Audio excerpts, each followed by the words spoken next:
માધી ગણેશ ઉત્સવ હવે ટૂંક જ સમયમાં ગણેશ ઉત્સવ આવી રહ્યો છે. તે અંતર્ગત ગણેશજીની પ્રતિમાને આખરી ઓપ આપવામાં આવ્યો છે.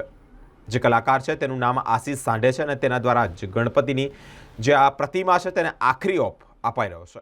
આમ તો ગણેશ ઉત્સવ ભાદરપદ મહિનામાં ઉજવાતો હોય છે. મહારાષ્ટ્ર અને ગુજરાતમાં માધી ગણપતિ મહોત્સવ પણ ઉજવાય છે. કહેવાય છે કે ભાદરપદ ગણેશ ઉત્સવ એ પાર્વતી દ્વારા ઉજવવામાં આવે છે. માધી ગણેશ એ મહાદેવ દ્વારા ઉજવાય છે. માધી ગણેશ એટલે ગણપતિનો પ્રાગટ્ય દિવસ, એટલે કે આ માઘ મહિનામાં જ આવતી વિનાયક ચતુર્થીના દિવસે ઉજવાય છે. ઉત્સવ પણ 2 દિવસ અને 3 દિવસ તેમજ 5 દિવસ અને 10 દિવસ ઉજવાય છે. વડોદરામાં મંડળો દ્વારા જ માધી ગણેશજીની સ્થાપના કરવામાં આવે છે. કેટલાક ગણેશ ભક્તો ઘરમાં બાપાની સ્થાપના કરે છે. મહારાષ્ટ્રમાં માઘ મહિનામાં ખેતીની શરૂઆત થાય છે, એટલે આ દિવસે ગણપતિની સ્થાપના કરવામાં આવે છે અને ભાદરપદ મહિનામાં પાક પણ થાય છે. ગણપતિને પ્રસાદ સ્વરૂપે ખેતીનો પહેલો પાક ધરવામાં આવે છે. માધ્ય મહિનામાં આવતી ચોથને ત્રિગુડ ચોથ પણ કહેવામાં આવે છે, કારણ આ દિવસે મહારાષ્ટ્રમાં ગણપતિને ત્રિગુડ પ્રસાદ ધરવામાં આવે છે. માધી ગણેશને લઈને જ વડોદરાના બાપા શ્રી આર્ટના કલાકાર આશીષ સાંઢે દ્વારા મૂર્તિને આખરી ઓપ આપવામાં આવી રહ્યો છે. જય ગણેશ, જય શ્રીરામ. આપણા મંડળનું નામ બિલેશ્વર યુવક મંડળ છે. પ્રથમવાર માંજલપુરમાં આ માઘી ગણેશનો ઉત્સવ થવા જઈ રહ્યો છે. જેવી જ રીતે આપણે ગણપતિનો તહેવાર 10 દિવસ ધૂમધામથી ઉજવીએ છીએ, મંડળના છોકરાઓએ નિર્ણય લીધો છે કે આ ઉત્સવ બી આપણા બાપાનો ઉત્સવ, આપણા બાપાનો જન્મદિવસ એ બી ધૂમધામથી ઉજવવામાં આવવો જોઈએ. એટલે આ અમે ઉજવવા જઈ રહ્યા છે અને પ્રથમવાર માંજલપુરમાં આ થઈ રહ્યું છે. તો આપણા આગમનની તારીખ છે 10 ફેબ્રુઆરી શનિવાર, જે છે આવતીકાલે. સો હું બધાને રિક્વેસ્ટ કરીશ કે ભવ્ય આગમનમાં કાલે બધા જોડાઓ. અને આ શોભાયાત્રામાં આપણા જોડે સમગ્ર શિવ પરિવાર બી જોડાઈ રહ્યું છે, જેમાં આપણા સાથે નંદી ભગવાન પર શિવજી, ગણેશજી અને માતા પાર્વતી વિરાજમાન છે. ગણપતિ બાપ્પા મોર્યા. કાંતારેશ્વર મહાદેવ મંડળ છેલ્લા 5 વર્ષથી માધી ગણેશ ઉત્સવ કરી રહ્યા છે. માધી ગણેશ ઉત્સવમાં છેલ્લા 5 વર્ષથી અમે સત્યનારાયણની કથા હવનનું પ્રોગ્રામ કરી રહ્યા છે. છેલ્લા કોવિડ પહેલાં અમે સિદ્ધિની શોભાયાત્રા કરતા હતા. આ વર્ષે કોરોના પછી પાછી શોભાયાત્રાનું ભવ્ય એક આયોજન કરેલું છે. 13 તારીખે ગણેશ જન્મજયંતિ નિમિત્તે શોભાયાત્રા અને ગણેશ હવન એક કાંતારેશ્વર બાજવાડા રાખેલ છે અને તારીખ 14ના રોજ બુધવારે સિદ્ધિની એક ભવ્ય એક શોભાયાત્રા રાખેલ છે. તે વડોદરા શહેરના તમામ નગરજનોને એક ભાવભર્યું આમંત્રણ છે. રવિ માટે મારું નામ હાર્દિક પંચાલ છે. મેં 2 વર્ષથી ગણપતિની સ્થાપના કરું છું માઘી ગણેશ ઉત્સવની. કેવું લાગે છે? સારું લાગે છે, ઘર એકદમ ભર્યું ભર્યું લાગે છે. અને સમજો આખા વડોદરામાં કદાચ પ્રથમ જ તમે માધી ગણેશ ઘરમાં બેસાડો, કેવું અનુભવ થાય છે ને દર્શન પર કેવું? બધા દર્શન કરવા પણ આવે છે બધા માઘી ગણેશમાં, અને 7 દિવસનું હોય છે ઉજવ. શું નામ? મારું નામ હાર્દિક પંચાલ છે.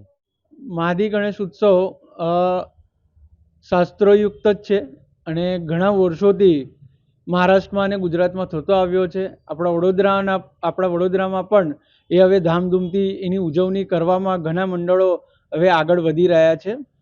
માધી ગણેશ ઉત્સવ એ ગણપતિના જન્મદિવસ નિમિત્તે ઉજવાતો એક ભવ્ય ઉત્સવ હોય છે કે જેવો ભાદ્રપદમાં ગણેશ ઉત્સવ આવે છે, એવી જ રીતે માઘ મહિનાના શુક્લ ચતુર્થી નિમિત્તે જે ગણપતિ બાપ્પાનો જન્મદિવસ મહાદેવે વરદાન રૂપે આપેલો હતો અને એ આજની તારીખમાં પણ આપણે લોકો શાસ્ત્રોયુક્ત મનાવતા હોઈએ છીએ.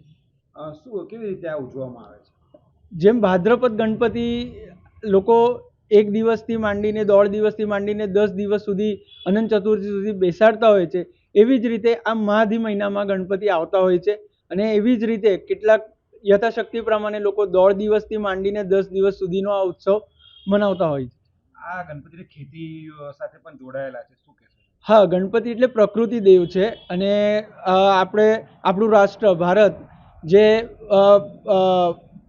પ્રકૃતિને વધારે માન્યતા આપતું હતું, ખેતી પ્રધાન દેશ છે આપણો.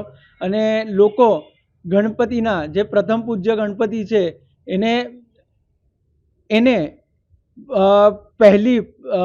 પહેલું પૂજન કરીને પોતાના ખેતીની શરૂઆત કરતા હતા અને પોતાનો પાક સારો એવો બમણો પાક આવે એવી પ્રાર્થના કરીને માઘ મહિનામાં ચતુર્થીના દિવસે મુહૂર્ત કરતા હતા ખેતીનું.